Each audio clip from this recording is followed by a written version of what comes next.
Now, I used to do this a bunch when I first started. Haven't really done it in a while. But if this is your first or second time here, hope you enjoy the video. If this is your third time here, go ahead and hit that subscribe button so you can stay updated on when I post. The new California Republic is often presented as the closest thing the wasteland has to civilization. It is a world of laws, elections, flat currency, and uniforms. The familiar trappings of a nation-state pulled straight from the ruins of the old world. To many wastelanders, the NCR represents the end of the post-apocalypse. It is the promise that life can be more than just survival. It can be about progress, healthcare, and the rule of law. But ideas are rarely the same thing as reality. At its heart, the NCR is not just a government, it's an experiment. It is a fragile attempt to stitch together scattered city-states, trade hubs, and frontier towns into something resembling the old United States. And like many such experiments throughout history, it works until it doesn't. To understand why the NCR struggles, why it moves with an agonizing speed of a glacier, why it so often feels stretched thin, we need to stop thinking of it as a single unified country. We need to start thinking of it as what it truly is. 5 old, independent powers wearing the same flag and pretending to be one family. The history of the Republic begins not with a grand constitution, but with a desperate exodus. In 2097, the heavy gears of Vault 15 turned for the last time. A group of survivors emerged into the harsh sunlight of the California wasteland. But they weren't a monolith. They were a fractured group that split into 4 factions. 3 became raider tribes, the Khans, the Vipers, and the Jackals. It's also why the NCR has always had an issue with the Khans. While the 4th group founded a place known as Shady Sands. Under the leadership of Aradesh, and later his daughter Tandy, aided by the legendary Vault Dweller, Shady Sands grew from a small agrarian village into a regional power. By 2186, the momentum was undeniable. Trade routes were expanding, and cultural exchange was turning into a political movement. A trial council was formed to draft a constitution, and 3 years later, in 2189, the Republic was officially voted into existence. Within a century, the NCR became a model of post-apocalyptic success. It boasted a population of over 700,000 citizens. It established the rule of law, provided security from raiders, and raised the standard of living above mere subsistence. For the first time, it seemed the NCR had truly conquered the wasteland. But as the Republic grew, the idea of the NCR began to shift.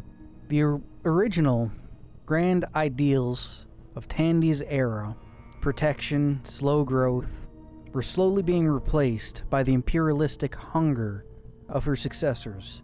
It's important to remember that the NCR didn't create the major towns of California. The towns created the NCR.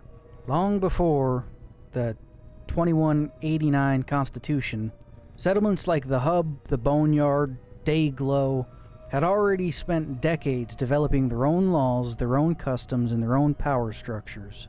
The Hub was the capital of wasteland commerce long before the NCR existed.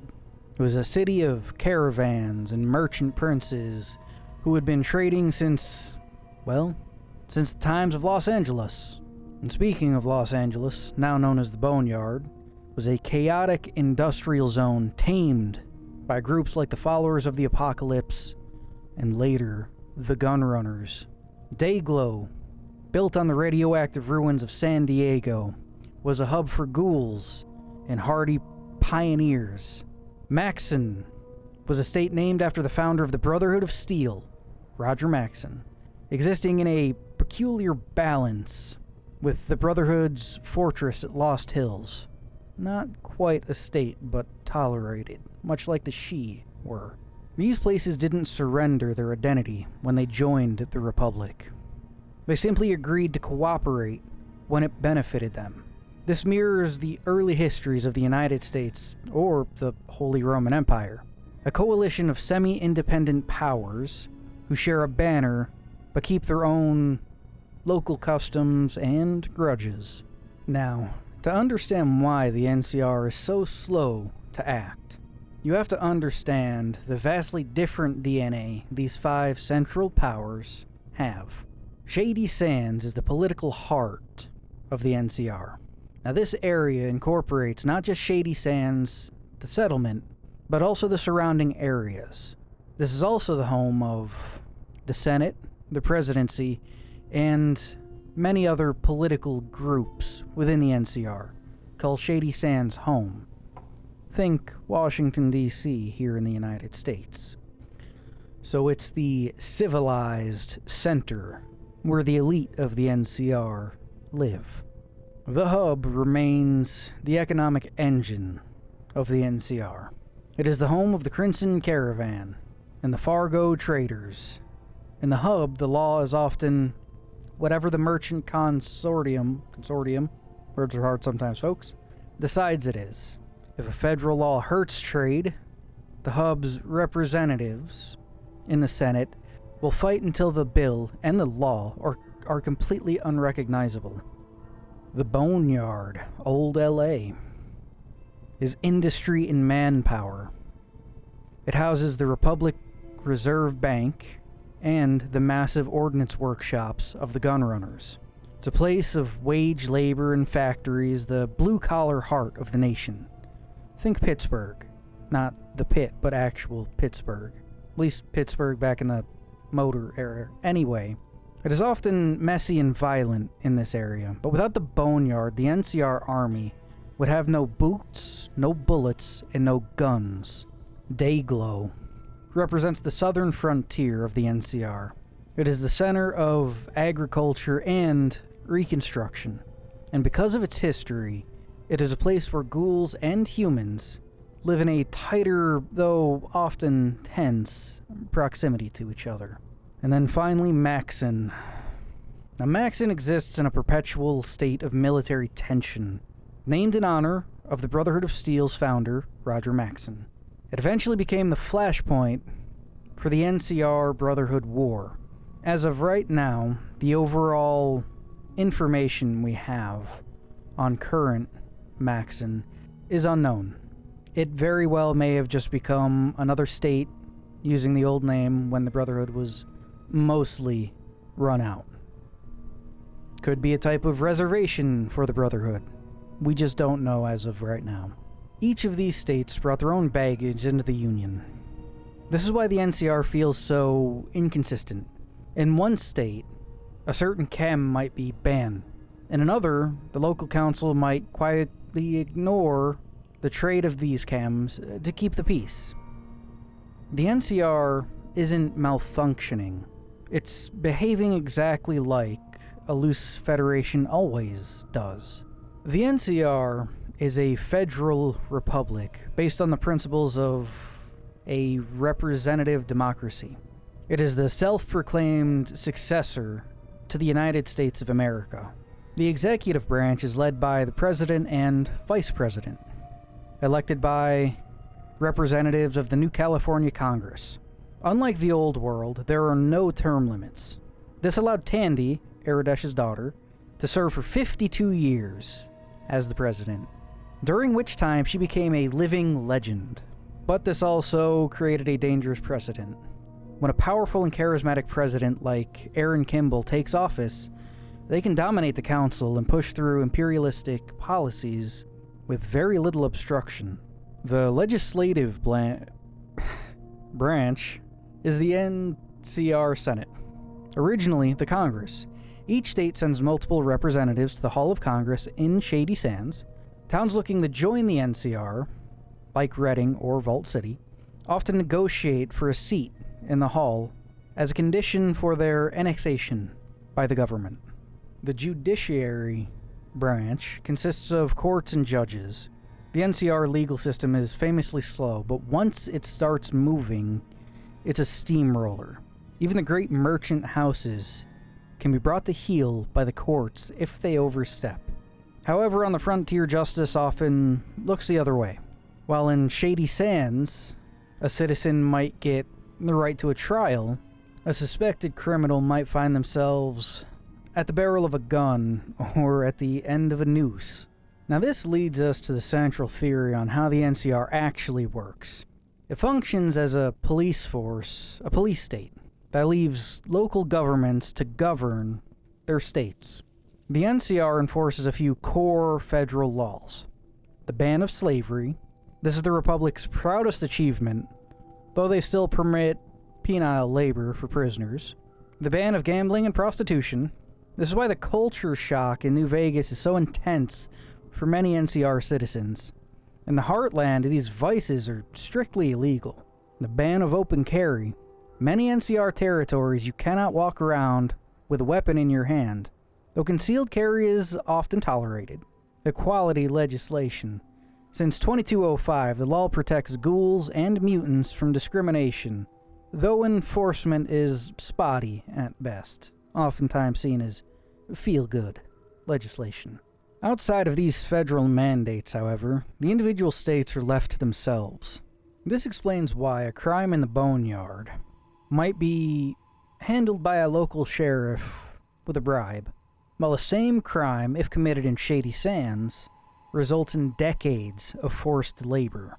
Now, the NCR is slow because communication in the wasteland is often limited to the speed of a courier. Maybe some radios, maybe even some type of other type of communication. But for the most part, for most individuals, it is simply foot traffic or maybe beast of burden. In a world with no internet and limited radio, a decision made in the Senate can take weeks to reach the Mojave or the northern frontier in Oregon. This delay makes the NCR feel like a protection racket with paperwork. They take your taxes and promise protection, but by the time the army arrives, your town may already be ash. Now, becoming part of the NCR is a bureaucratic marathon. It usually starts with a petition for annexation. Once accepted, the NCR grants the location, territorial status. The army and the police move in to establish the rule of law, which usually means clearing out any local raider groups that may be giving the area problems. And of course, setting up a tax office. Individual immigration is equally structured. To become a citizen, a person must move to an NCR territory, present a claim, and undergo citizenship training. Then you are granted the status of provisional citizen. You pay taxes, you follow the laws, and eventually you're granted full citizenship and the ability to vote. This process is designed to turn wastelanders into new Californians. It is a tool of homogenization. But the Republic expanded under Kimball. This process became a lot more aggressive. Tribals who once revered New California's founders were domesticated, for lack of better wording, and forced into wage labor roles or onto farms for menial labor or in mills to work. The Great Mother, Tandy, was gone, replaced by a government that saw the frontier as, well, not so much as people to be helped, but as resources to be taken and individuals to be taxed. Between 2241 and 2281, the NCR economy underwent a radical transformation. As survival ceased to be the primary concern of most citizens, the problem of collective welfare was replaced by individualistic wants and greed. In the early days, President Tandy passed laws to limit the size of cattle herds and the acreage of fields one person could own. She wanted to prevent the rise of landed aristocracy. But after her death, these laws were eroded and finally overturned completely by President Kimball. This led to the rise of the Brahmin barons and the agricultural barons to a lesser extent. These are wealthy capitalists who own thousands of head of cattle and vast swaths of land. and they exert a disproportionate influence over the Senate, effectively buying the votes of the representatives there. Now, for the average citizen, this meant the rebirth of wage labor. Most NCR citizens no longer hunt or scavenge for a living. There's nothing left to scavenge in most of the NCR. Instead, they work in mills, factories, or on massive sharecropper farms. They earn NCR dollars, and sometimes caps under the table, to pay for food, healthcare, housing. The Republic has recreated the 19th century industrial grind in the middle of a nuclear wasteland. The NCR's economic power was once backed by gold. By the start of the 23rd century, the NCR had minted gold coins, and they were the universal standard of money. They held value from New Reno to Vault City, and bottle caps were considered completely useless by this point. But during the war with the Brotherhood of Steel, the NCR's gold reserves were raided and destroyed. The Republic could no longer back its currency with gold. They were forced to switch to a fiat currency, paper money, backed only by the government's word of value. Now this caused panic. Faith in the NCR dollar plummeted. The hub's merchant consortium re-established the bottle cap, backing it with water. By 2281, the NCR dollar had lost 60% of its value compared to the cap. And this inflation is a silent killer. It makes the Republic look weak and forces the government to be even more aggressive in search of new resources, like the power and water of the Hoover Dam. Now, the NCR military is the largest standing military in the post-war world that we know of. It is organized into divisions and battalions equipped with standardized weaponry and supported by heavy industry of the NCR. They even, apparently, have a fledgling air force consisting of salvaged Enclave vertibirds, including the presidential transport, Bear Force One. Yes, that is what it's called. But the Army is a victim of its own size. To maintain the borders of the NCR relies, words are hard sometimes, on conscription. Young men and women are drafted into service, given basic training, and sent to the frontier with surplus gear. In the Mojave, many recruits don't even receive proper body armor anymore. The militaristic strategies reflect the political divide. On one side, you have the NCR Rangers, the elite, legendary folk heroes who grew out of an abolitionist, that word is hard, military. They fight smart, use terrain and intelligence. On the other hand, you have General Lee Oliver, who favors pitched battles. Oliver's strategy is simple: amass enough conscripts to outfight the enemy with sheer numbers. This imperial overstretch is the Republic's greatest vulnerability. They're fighting the Brotherhood of Steel, Caesar's Legion, and various raider tribes all at once. They can raise an army without issue, but they can't always keep it fed. One of the most overlooked aspects of the NCR is its looming expiration date. The Office of Science and Industry, OSI, is the Republic's dedicated research house, formed by disillusioned members of the Followers of the Apocalypse. By 2281, the OSI had made a terrifying discovery. The NCR's population was growing faster than its agricultural capability. Without new sources of food and water, the Republic was projected to suffer a massive famine by 2291. This explains the desperation of the Mojave campaign. The Thaler Act was passed to incentivize farmers to move east, and projects like the sharecropper farms were established to find ways to grow crops in irradiated soil. The NCR isn't just expanding because it's greedy, it's expanding because it's starving. The struggle of the Hoover Dam isn't just about electricity, it's about the survival of the 700,000 people that call the NCR home. The NCR isn't a monolith. It is a nest of internal conflicts. The hub and Shady Sands are constantly at odds over trade rights. Private interests like the Gunrunners and the Crimson Caravan use their wealth to squeeze out smaller competitors who can't pay the high taxes of the NCR. And presidents aren't immune to this pressure either. Wendell Peterson was voted out because he couldn't handle the Mojave. Even Tandy faced threats from within. In 2241, her northward expansion was nearly derailed by the Bishop family of New Reno, who plotted to assassinate her political allies and force her into retirement. There is simply a reactionary undercurrent to the Republic. Under Kimball, the progressive ideals of Tandy's era began to fade. We see this new military where male officers are promoted at higher rates, and discourse about gender differences have resurfaced. The Republic at this point is skewing more toward conservative, military-focused society, much like the Legion, believe it or not. The NCR didn't fall because it lost the battle to Caesar's Legion. It fell because its center could no longer hold. The destruction of Shady Sands in 2283 was the killing blow for the most part. In an instant, the Republic lost its Senate, its Council, the Office of Science and Industry, the presidents, the vice presidents, and most of the elites of the entire NCR.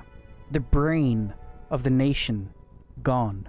Without the central authority of Shady Sands to mediate between the states, the Federation fragmented. By 2296, the NCR presence in the Boneyard was reduced to a few military units and refugees at Griffith Observatory. The great roads and railways the Republic once built and fixed began to decay. The 5 states stopped being a nation and went back to being what they always were, really. Independent city-states trying to survive in the dark of the post-apocalyptic world. So what is the legacy of the bear? At its best, the NCR was a city-state that successfully convinced others to cooperate. It offered a vision of a world where you didn't have to sleep with a gun under your pillow. It provided healthcare and standardized education. It was the only entity large enough to defeat the Enclave and the Brotherhood. But at its worst, it was an imperialistic machine that forced its way of life onto people who didn't want it. It was a government that became so bogged down in red tape and corruption that it couldn't protect its own citizens from the very famine it predicted would happen. The NCR didn't fail because democracy is a bad idea. It failed because democracy is slow and fragile, and in the wasteland where speed and violence dictate survival, a government that requires subcommittees to approve water shipments is a government that is doomed to be overtaken by simpler, more brutish forces. Even after its collapse, the idea of the NCR still survives.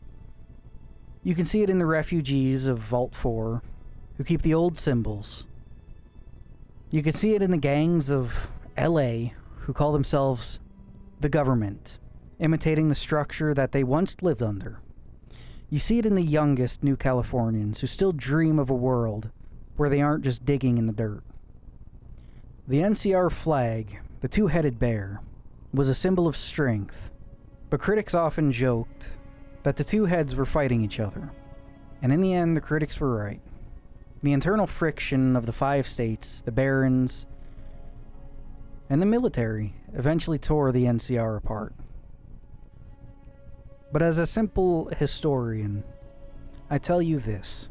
Governments die, but ideas linger.